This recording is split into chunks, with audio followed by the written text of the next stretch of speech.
말투 하나 바꿨을 뿐인데 사람을 사로잡는 대화법 3가지. 왜 어떤 사람은 말만 하면 주변 사람들이 귀를 기울일까?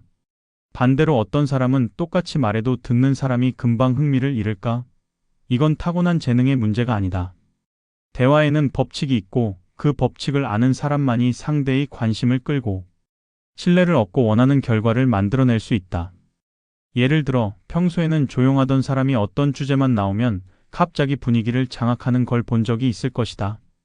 같은 말을 하더라도 듣는 사람이 집중하게 만드는 힘, 그게 바로 매력적인 대화법이다. 사실 대화를 잘하는 사람들은 특별한 말을 하는 게 아니다. 누구나 알고 있는 말도 어떻게 전달하느냐에 따라 반응이 달라진다. 오늘은 누구든지 당장 써먹을 수 있는 대화법 3가지를 알려주려고 한다. 이 3가지만 알면 어색한 대화는 사라지고 말이 통하는 사람이 될 수 있다. 평범한 사람도 대화의 고수가 될 수 있는 방법, 지금부터 시작한다. 첫 번째 대화법부터 알아보자. 대부분의 사람들이 대화를 시작할 때 실수하는 부분이 있다. 바로 자신이 하고 싶은 말부터 꺼낸다는 것이다. 하지만 정말 말을 잘하는 사람들은 그 반대로 한다. 상대방이 듣고 싶어 하는 말부터 한다. 예를 들어보자. 누군가가 주말에 뭐 했어? 라고 물었을 때 많은 사람들은 그냥 집에서 쉬었어 라고 짧게 대답하거나 자신이 하고 싶은 이야기를 장황하게 늘어놓는다. 하지만 대화를 잘하는 사람들은 상대방이 관심 가질 만한 답을 먼저 던진다.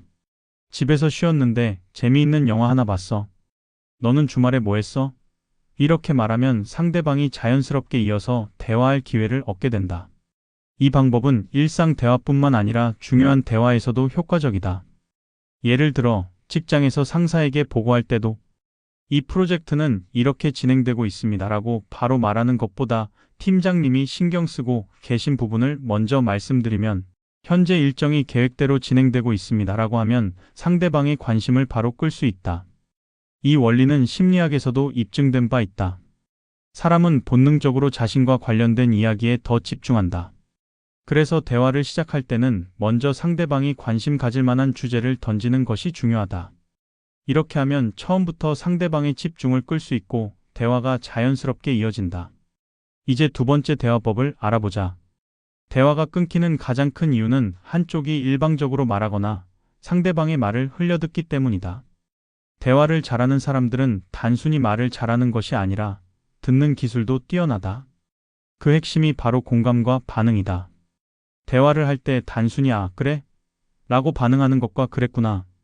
그래서 어떻게 됐어? 라고 말하는 것에는 큰 차이가 있다. 후자는 상대방이 계속 이야기할 수 있도록 유도하는 힘이 있다. 공감과 반응이 들어간 말 한마디가 상대방을 편안하게 만들고 대화를 자연스럽게 이어지게 한다. 예를 들어보자. 친구가 어제 너무 피곤해서 하루 종일 누워 있었어 라고 말했을 때 그냥 아, 피곤했구나라고 말하는 것보다 요즘 바빠서 그런가? 무슨 일 있었어? 라고 말하면 상대방이 더 많은 이야기를 할 수 있도록 도와준다. 상대방은 자신이 말하는 것에 관심을 가져주는 사람과 이야기할 때 더 편안함을 느낀다. 이 방법은 비즈니스에서도 효과적이다. 고객과의 상담이나 협상에서도 상대방이 무슨 말을 하는지 귀 기울이고 적절한 반응을 보이면 신뢰를 얻을 수 있다. 예를 들어 고객이 이 제품을 사용하는 게 처음이라 좀 걱정돼요 라고 말했을 때 단순히 괜찮아요 라고 답하는 것보다 처음 사용하시면 그렇게 느낄 수 있어요. 어떤 부분이 가장 걱정되세요? 라고 묻는 것이 훨씬 효과적이다. 대화에서 중요한 것은 나의 말이 아니라 상대방이 어떻게 느끼느냐다. 상대방이 편안함을 느끼면 대화는 자연스럽게 이어지고 관계도 좋아진다. 이제 마지막 3번째 대화법을 알아보자. 사람들은 단순한 정보보다 이야기에 더 집중한다. 같은 내용이라도 스토리 형태로 전달하면 훨씬 기억에 남고 몰입도가 높아진다. 예를 들어 누군가에게 자신감을 가지면 좋은 일이 생긴다라고 말하는 것보다 실제 경험을 이야기하는 것이 훨씬 효과적이다. 내가 예전에 한 회의에서 발표를 했는데 원래라면 긴장해서 말을 더듬었을 거야. 그런데 그날은 일부러 자신감 있는 척을 해봤어. 그리고 신기하게도 분위기가 완전히 달라졌어. 사람들이 내 말을 더 진지하게 듣더라고. 이렇게 말하면 상대방은 더 흥미를 느끼고 공감하게 된다. 이 방법은 사람을 설득할 때 특히 강력하다. 어떤 개념을 설명할 때 단순한 논리나 숫자만 나열하는 것보다 구체적인 사례나 경험을 이야기하면 상대방이 훨씬 더 쉽게 받아들인다. 심리학적으로도 이야기는 감정을 자극하고 기억에 오래 남는다. 단순한 정보는 쉽게 잊히지만 이야기는 오랫동안 기억에 남는다. 그래서 우리가 어릴 때 들었던 동화나 전설을 성인이 되어서도 기억하는 것이다. 대화에서 상대방의 관심을 끌고 싶다면 핵심 메시지를 단순한 문장이 아니라 짧은 이야기로 전달해보자. 그러면 듣는 사람은 자연스럽게 몰입하게 되고 당신의 말이 훨씬 더 설득력 있게 다가갈 것이다. 이제 오늘 이야기한 내용을 정리해보자.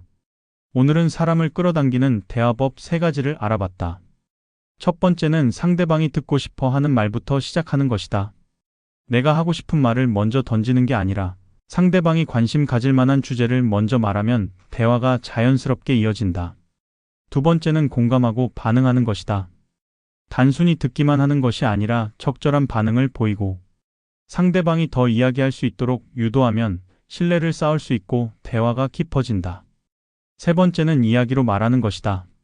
단순한 정보 전달보다 스토리 형태로 말하면 상대방이 몰입하고 쉽게 기억할 수 있다. 이 3가지만 익히면 누구든지 대화를 잘하는 사람이 될 수 있다. 특별한 말솜씨가 없어도 상대방의 관심을 끌고 관계를 더 깊게 만들 수 있다. 지금부터 이 방법을 직접 써보자. 오늘 대화할 때 한 가지라도 적용해보면 확실히 차이를 느낄 수 있을 것이다. 도움이 됐다면 구독과 좋아요를 눌러주고 앞으로도 유용한 대화법을 계속 알려줄 테니 기대해도 좋다.